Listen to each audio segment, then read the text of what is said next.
Olá, esse é o programa Academia em Debate da Chancelaria da Universidade Presbiteriana Mackenzie. Muito obrigado pela sua audiência. No programa de hoje, nós queremos começar uma série de entrevistas a respeito do tema da Carta de Princípios 2012 da nossa universidade. Todo ano, a Universidade Mackenzie publica uma Carta de Princípios onde explora um tema relevante a partir da cosmovisão cristã. E essa carta vai para todos os nossos alunos, professores, servidores e também para a mídia em geral. E esse ano nós vamos falar sobre universidade, educação e corrupção. Ou seja, corrupção é o tema dessa carta.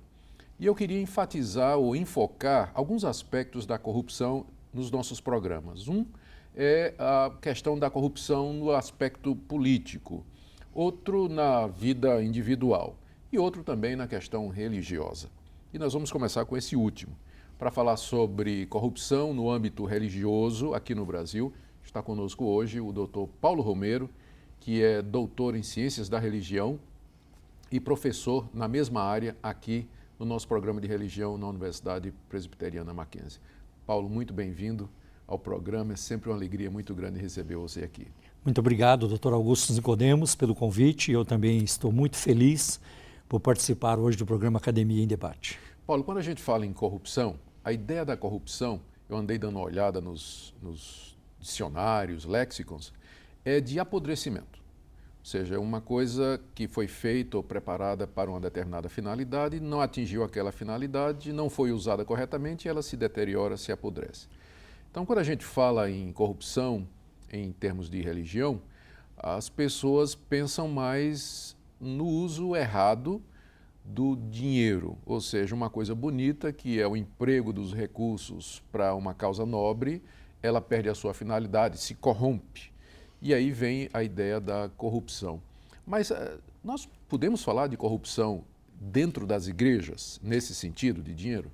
Com certeza. Aliás, isso já começa na Bíblia, quando o apóstolo Paulo estava preso, autoridades ali representando o governo romano já esperavam receber dele alguma propina. É interessante que a Bíblia registra isso, né? E ao longo da história isso sempre aconteceu. E, lamentavelmente, nas últimas décadas, a questão da corrupção tornou-se não apenas muito forte, mas também muito visível no contexto evangélico brasileiro. É claro, nós nunca vamos generalizar, mas uma boa parte da igreja brasileira hoje tornou-se extremamente corrupta e as notícias estão aí em toda parte, em toda a mídia, internet, TV, jornais e revistas para provar isso. Uma das coisas que a mídia tem enfatizado muito, como se fosse um escândalo, é a forma como algumas dessas igrejas arrecadam dinheiro do povo. Interessante que isso, a igreja brasileira, principalmente as igrejas neopentecostais, elas se tornaram muito criativas no levantamento de fundos. Você vai encontrar uma campanha depois da outra, um símbolo depois do outro, um objeto depois do outro que são oferecidos em trocas, né, como trocas. Aí vem as trocas simbólicas e sempre oferecendo um bem, trocando por dinheiro. Mas seria errado, biblicamente falando, as igrejas arrecadarem ofertas e dinheiro dos seus fiéis, Paulo? Não, ninguém vive sem dinheiro, nem Jesus viveu. Você sabe muito bem que em Lucas capítulo 8, havia grupos de pessoas, mulheres, ajudavam Jesus com seus bens, né? E Jesus tratava com dinheiro, tanto que ele contratou um tesoureiro para tratar do dinheiro. E ali já havia corrupção, né? Que era o Judas? Judas Iscariotes já estava envolvido. Você ter Judas como tesoureiro é alto risco. Exatamente. Mas como que Jesus dando um voto de confiança a ele. Então, ninguém vive sem dinheiro. O problema não é o dinheiro em si, mas é a forma como ele é recolhido, como ele é coletado e como ele é tratado depois. Agora, Paulo, por que as pessoas continuam a frequentar igrejas onde essa questão da coleta de ofertas e dízimos é feita de maneira tão agressiva e abusiva? Como explicar isso? Eu acho que tem algumas questões, né, aí nesse aspecto aí. Primeiro, uma questão cultural. A corrupção, ela está nas entranhas da sociedade brasileira. Nós vivemos numa nação extremamente corrupta de cima e baixo. E se você observar bem, todos os poderes da nação estão contaminados pela corrupção, todos eles. Então, não são apenas os políticos, os juízes, os governantes, mas também na sociedade em geral.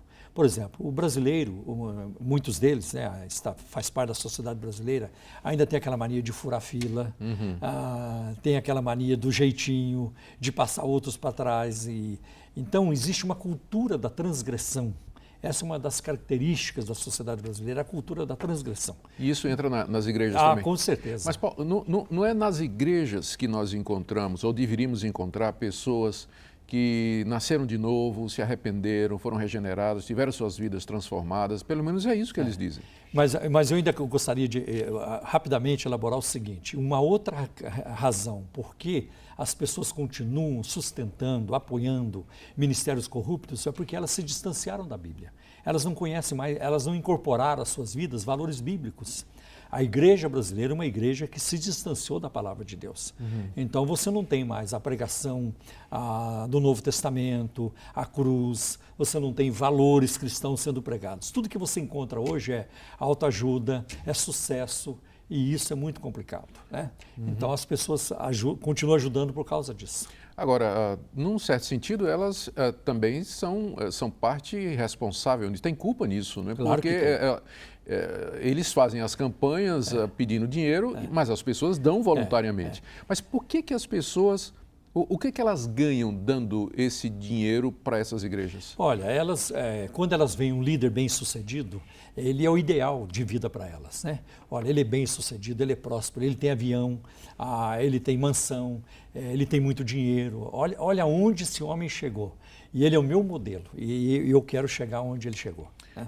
Muito bem. Agora, eu acho assim, entra aqui um pensamento de Vitor Hugo, né? Uma nação de cordeiros terá um governo de lobos. Então, muita gente perdeu o senso de indignar-se, a capacidade de indignar-se contra essas coisas e acaba aceitando essas coisas. Muito bem. No próximo bloco, nós vamos tratar, Paulo, de uma coisa que você falou aí, de líderes que têm jatinho, têm helicóptero, né? E que as pessoas ficam assim impressionadas com isso e gostariam de imitar a vida daquela pessoa e tudo mais. Mas será que esse é o modelo de liderança religiosa que a Bíblia nos oferece, que o próprio Jesus nos deu? É o que nós vamos tratar no próximo bloco. Fique conosco.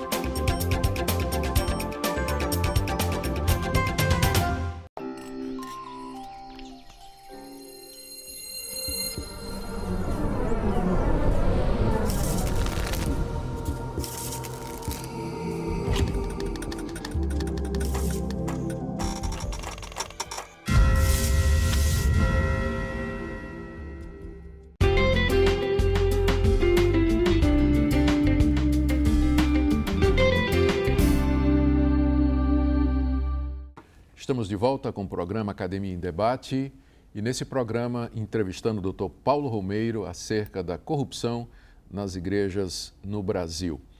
A razão pela qual nós estamos tratando desse assunto é por conta do lançamento da Carta de Princípios da Universidade Presbiteriana Mackenzie para 2012, que é a respeito da corrupção. E nós trataremos do assunto em vários programas, mas o programa de hoje é especificamente sobre corrupção na religião. Doutor Paulo, no bloco anterior, você mencionou o fato conhecido de que líderes de mega igrejas, eles têm mansões, helicópteros, fazendas, e que as pessoas olham para isso, ficam admiradas e gostariam de ser como aquelas pessoas. Mas é bíblico isso? Está correto? É isso que se espera de um líder religioso, que ele tenha mansões, helicópteros? Está certo isso? Olha, é muito interessante, intrigante, que antigamente, e você sabe disso, doutor Augusto, décadas atrás, as pessoas renunciavam os seus bens terrenos, seja negócios, empresas, para viver no ministério pela fé. E isso, ao longo da história, é muito interessante nas missões modernas. Há vários nomes disso, que abandonaram o seu bem-estar, bem-estar financeiro, a certeza das finanças para viver uma vida incerta no Evangelho. Hoje é o contrário. A empresa não rendeu bem, a loja faliu, então vamos abrir uma igreja. E muita gente, virou negócio mesmo. Exatamente. E aí eles, através da igreja, então eles enriquecem. Eu conheço pastores que chegaram muito pobres no ministério, numa cidade, no ministério, e dentro de 5 anos já tinham sítios, fazendas, já tinham supermercado, porque a igreja forneceu isso, lamentavelmente. Mas você acha que ser rico em si é alguma coisa errada? Não, de maneira alguma. Eu conheço alguns pastores que já chegaram ricos no ministério, nunca precisaram do dinheiro da igreja. Ao contrário, eles dão dinheiro para a igreja. O problema é que está se usando o dinheiro da viúva pobre para enriquecimento pessoal. Exatamente. Então é muito dinheiro que entra. Hoje você vai ver, por exemplo, os ministérios que estão na visibilidade no Brasil hoje, têm um poder muito grande na mídia. A arrecadação é altíssima, são milhões e milhões, alguns podem chegar até milhões por dia. Então, e a administração desse dinheiro deslumbra as pessoas, como que enlouquece essa liderança e eles começam a fazer disparates. Um dia desse eu estava ouvindo uma reportagem exatamente sobre isso, a questão da riqueza e do poderio econômico de determinados líderes evangélicos e um em particular se justificou da seguinte maneira, porque tem um BMW, né? Ele disse assim, que se Jesus andou de jumento, e naquela época o jumento equivale ao BMW hoje. Ele está repetindo um pensamento de Kenneth Hagin. Kenneth Hagin usou esse argumento de que Jesus usou o Cadillac daquela época. Né? Mas eu não acredito que o jumento fosse o Cadillac daquela época, porque já existiam as carruagens. Né? E o jumento não era de Jesus, ele devolveu. Quando é que eles vão devolver a BMW? Pois é, essa é uma boa pergunta. Paulo, uma das coisas aqui na Carta de Princípios que nós mencionamos, embora ela seja muito focada na questão da educação e como a educação pode ajudar, mas tem um momento aqui onde a Carta de Princípios diz o seguinte: na esfera eclesiástica em que deveria estar o exemplo, é preciso também repudiar as práticas financeiras desonestas de muitas igrejas. Práticas financeiras desonestas. Eu sei que nos Estados Unidos, muitas igrejas elas têm um sistema de auditoria, elas voluntariamente se submetem a uma auditoria externa e todo ano elas publicam um balancete onde elas dizem as entradas, as saídas e onde o dinheiro foi empregado. E aquilo é tornado público. Por que isso não é feito aqui no Brasil, nessas igrejas que focam tanto a questão do dinheiro? Porque no Brasil, não apenas em termos de igrejas, mas em quase todas as esferas, a lei não é aplicada. Por que a corrupção impera no Brasil? Porque existe uma sensação, isso é geral em toda a nação, a sensação da impunidade. Os motoristas embriagados, se alguém faz um mal para mim no Brasil, há uma grande chance de que essa pessoa nunca vai pagar. Se ela fizer um mal para mim, se estiver nos Estados Unidos, há uma grande chance que ela comece a pagar na semana seguinte. Porque nos países mais adiantados, europeus, na América do Norte, a lei é muito mais severa, ela é muito mais aplicada. Mas no Brasil existe essa sensação de impunidade. Olha, posso até mencionar para você que tem vários ministérios neopentecostais neste momento na América do Norte encrencados com a Receita Federal de lá, com o income tax ou com o imposto de renda, porque lá eles verificam. Agora aqui existe a facilidade para escapar. Isso não se deveria ao fato de que as igrejas, por lei, elas têm isenção de determinados impostos por causa da natureza religiosa, e aí elas recebem um tratamento diferenciado, mas eu entendo que o tratamento filantrópico que se dá à igreja é porque a igreja não tem fins lucrativos. Mas quando elas começam a virar um negócio, estaria na hora de rever a lei, não? Exatamente. Mas quando é que eles vão rever essa lei? Nós estamos aguardando a reforma tributária há muito tempo, a reforma política. Isso não sai do papel. O Congresso não é moroso nessas questões. Eu acho que mudar as leis em relação à igreja também é muito difícil. E outra coisa, essas igrejas, muitas delas corruptas, elas têm seus representantes no Congresso para defendê-las. Então, este é um outro problema muito sério, doutor Augusto, quando políticos evangélicos, eles não têm mais consciência de cidadania e não trabalham pelo bem público.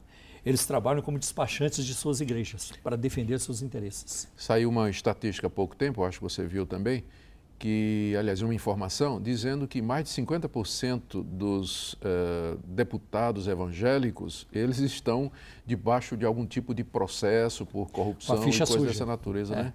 Que coisa, né? Lamentável, é lamentável. Alguém já me disse que o poder não corrompe, ele revela. Revela, exatamente. Ele revela. Exatamente. Porque para nós a corrupção, ela nasce no coração. E se há facilidade, então ela se manifesta. Exatamente. E só o Evangelho, quando ele é levado a sério, para interromper isso, para colocar um fim nisso. Agora, infelizmente, o Evangelho no Brasil não está sendo pregado mais. Né? Então, o que nós vemos no Brasil hoje? Muitas pessoas tornando-se membros de igreja sem se converterem. Então, elas vão para as igrejas sem conversão. Elas vão para as igrejas em busca de fazer uma troca com Deus, eu vou prosperar, eu vou ser curado, eu vou dar o dízimo. Tem pessoas no Brasil que elas dão o dízimo, mas Deus não faz nenhum sentido para elas, porque elas estão numa troca. Eu ouvi dizer que se eu der o dízimo, eu vou receber 100 vezes mais. Nenhum banco dá isso. Você falou é verdade, você falou em impunidade em termos da legislação, mas eu fico pensando também se o problema não é a impunidade no próprio meio evangélico. Veja só, um líder muito conhecido, ele foi flagrado contrabandeando dólares para o exterior. Então aquilo foi comprovado, ele de fato foi apanhado e ele foi processado lá. Mas na volta... E foi preso. E foi preso. Esteve preso. E na volta ele não sofreu nenhuma sanção eclesiástica. Ele não foi repreendido, ele não foi disciplinado, ele não foi excluído. Será que o problema não é a impunidade, a falta de disciplina dentro das próprias igrejas para com os membros e líderes faltosos, Paulo? Eu acho que é por aí mesmo, né?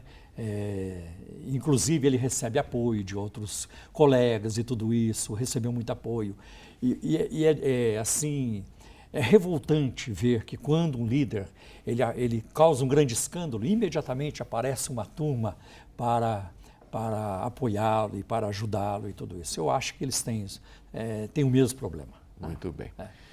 E eu digo sempre, desculpe, doutor Augusto, eu digo sempre, ai do crime no Brasil se não fosse a lei. A lei ajuda o crime. Grande constatação e triste também, não é? Nós voltamos para o terceiro bloco em alguns instantes para fechar esse assunto a respeito de corrupção nas igrejas. Nos aguarde.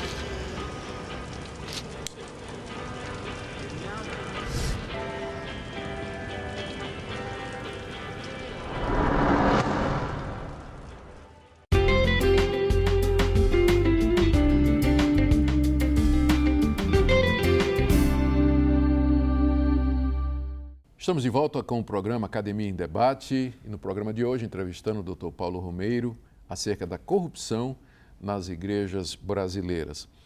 Você notou, né, Paulo, que eu falei igrejas brasileiras. Isso. Embora a gente tenha enfocado a questão das mega igrejas pentecostais, neopentecostais, seria interessante perguntar se esse tipo de corrupção, esse mau uso do dinheiro dos fiéis, é uma coisa que é só restrita às igrejas neopentecostais. Olha, muito boa pergunta, doutor Augusto.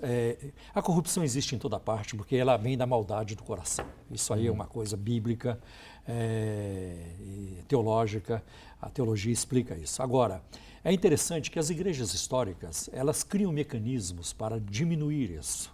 Então, a estrutura, como ela é feita, é muito difícil você encontrar numa igreja histórica um líder no topo da pirâmide mandando em todo mundo sozinho. Então, a igreja tem os seus representantes, tem toda uma estrutura. Colegiados. Exato, um colegiado, um presbitério. Agora, no neopentecostalismo, principalmente, o líder está no topo da pirâmide e ele dirige a sua instituição, a sua igreja como ele quer, e ele não precisa prestar contas. Então não há prestação de conta moral ou financeira e nem doutrinária. Então ele muda a doutrina quando ele quer, ele volta atrás, ele vai à frente, porque a estrutura lhe permite isso. Então, é o poder central, poder centralizador. Eu estava refletindo no fato de que as duas causas principais pelas quais líderes cristãos caem em desgraça e escândalo são, primeiro, o tratamento inadequado do sexo oposto, que são os escândalos sexuais, isso, e o uso inadequado do dinheiro. Isso. Não somente o mau uso, como você tão apropriadamente aí já expôs, mas há líderes que têm problemas na administração pessoal do seu próprio dinheiro, né? Sim, sim. Então, acabam entrando em dívidas profundas, aí vem o cheque sem fundo, abuso no cartão de crédito e, enfim, eles acabam caindo em desgraça. Por que que o dinheiro tem esse poder tão grande, Paulo, para derrubar um líder evangélico, trazer lama sobre a igreja e minar a confiabilidade da igreja? Eu acho que tem a ver com a ganância, né? E isso também tem a ver com a natureza pecaminosa do ser humano, não tem como você negar isso. E geralmente, muitos desses líderes, eles tiveram um passado, assim de privação. Eles não desfrutaram de nada. Eu não tinha pensado nisso.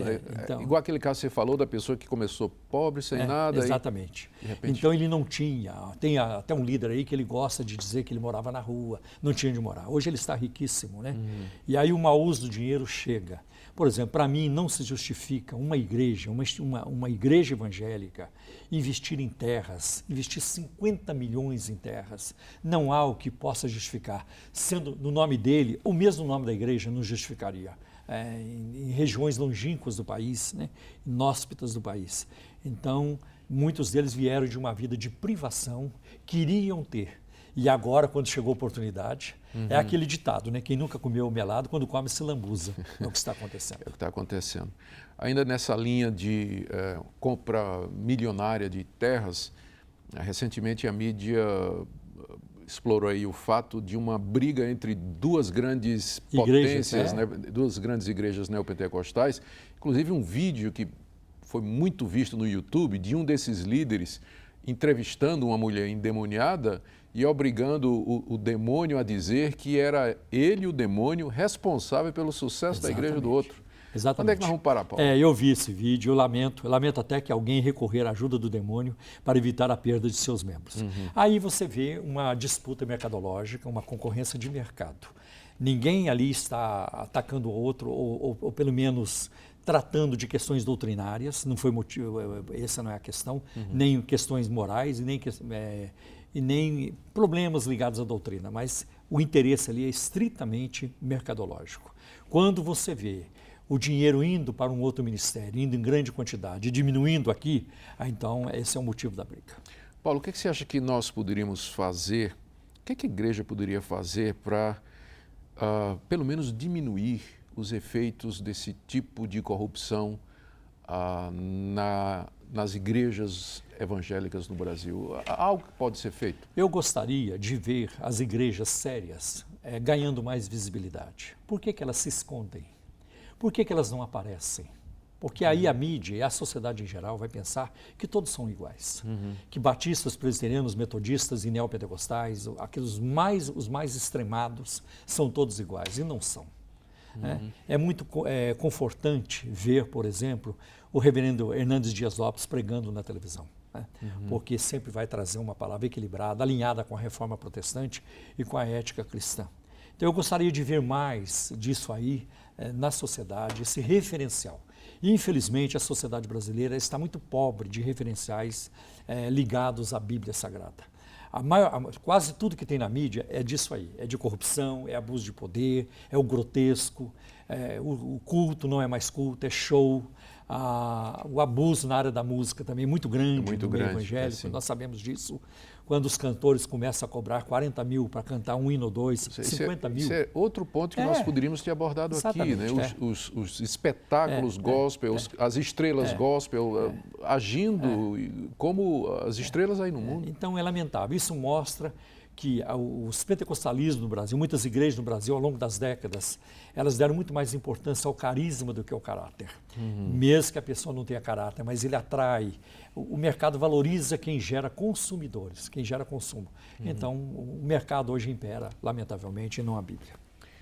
Paulo, muito obrigado pela sua participação aqui no nosso Foi um prazer. Programa. Embora o tema não seja prazeroso, mas foi um prazer participar do programa. Muito obrigado.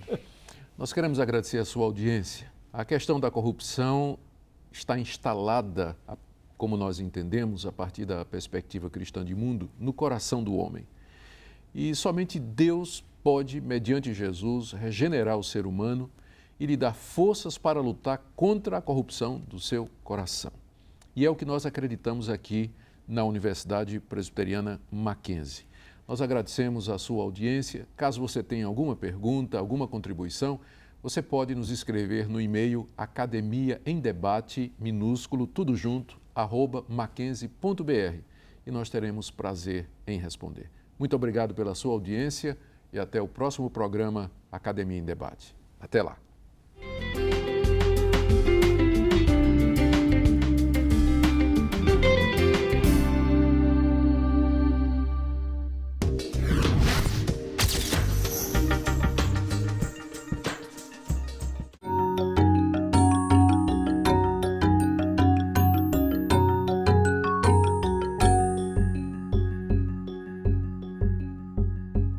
Apesar de ser condenado, o trote universitário ainda é praticado em muitos lugares. Mas o que muita gente não sabe é que esse costume de humilhar e cortar os cabelos dos calouros tem uma origem ancestral. Na Idade Média, as primeiras universidades da Europa ficavam isoladas das cidades e aldeias. Quando os novos alunos chegavam, tinham as cabeças raspadas e as roupas queimadas. Essa prática tinha uma razão. Era uma forma de evitar que os novatos trouxessem piolhos e doenças. Havia uma série de rituais de iniciação para que o calouro provasse seu valor e fosse aceito pelos veteranos, já que ir à universidade era um privilégio. A maior parte das pessoas da época era analfabeta e rude. Era como se os veteranos estivessem transformando um bicho do mato em um ser civilizado. Enquanto não eram integrados, os calouros ficavam separados dos veteranos por tempo determinado. Eles assistiam às aulas nos vestíbulos, locais onde eram guardadas as vestimentas dos alunos. O tempo passou, mas a prática de humilhar os calouros se manteve. Felizmente, muitas universidades estão adotando projetos que permitem uma integração mais civilizada com os calouros. Afinal, o trote pode até ser baseado numa tradição, mas isso não justifica a violência de forma alguma.